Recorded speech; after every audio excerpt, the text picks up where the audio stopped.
right, this is John with Distressed Mullet, and we're here in Wrightsville Beach with Jules and Louanne and their little helper Stella, and we're going to talk a little bit about gear as they're traveling from New York State all the way down to Key West, about halfway through their trip. And so guys, what kind of critical gear for somebody who wants to do an excursion for the very first time, for like a weekend excursion, what would you suggest they bring with them? Marine iguana. Okay. Yeah, it's very important for entertainment. But you really want to make sure that you have a camp stove, something small, something light. We just have, it's literally what Stella's holding, this big. Yeah. It screws right onto the top of the fuel canister, heats food up real quick, jet boil, and then an external battery pack. So some that whatever devices you have, GPS, phone, you can do those up at the end of the day. Solar powered everything. Batteries tend to fail. I'm a warrior, so I worry about everything dying. So solar panel, waterproof. Warrior, no warrior, warrior. Solar panel, dry bags. And what brand solar panel? And this is Illuminate. I love them. They inflate. They're waterproof. It comes in a pillow shape and a square.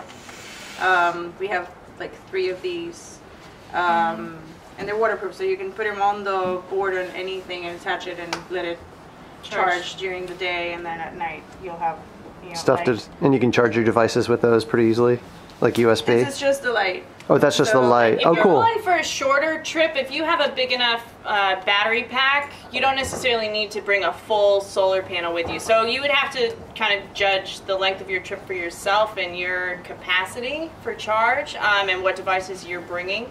Yeah. So that would be your own personal judgment. If you're going on a longer trip past that, then yeah, we have Goal Zero solar panels. They're water resistant, but we also have clear dry bags that you put them on that they charge fairly well through. So you can actually unfold the solar panel in the dry bag and let the solar panel charge the battery packs throughout the day, and then you can charge your devices from the battery packs at night in the tent. So about how much water would you bring for a day or two? I mean, what kind of, if you were going to go this next, let's just say this next part that you're going to do is going to be about 3 days, how much water do you bring? Enough water to cook for 2 or 3 nights, enough water to refill our camelbacks, our platypus, which are 1.5 liters, and I have a 3 liter, but I don't drink that much anyway. And then just have enough water for, like I said, I'm a warrior, so I always have water for an extra day just in case the weather turns against you and you have to be stuck in a beach for another day. You don't want to be running out of water. We have dry food, which is really light, and it packs really easily, so that's what we do for food. Even on an overnight, I think that's what I would bring. I have a friend who brings ramen noodles, and he makes sure that whatever he brings as food for his trip is edible without the water. So if he runs out of water, he can still eat the ramen noodles without the water. He's even more prepared than I am for that.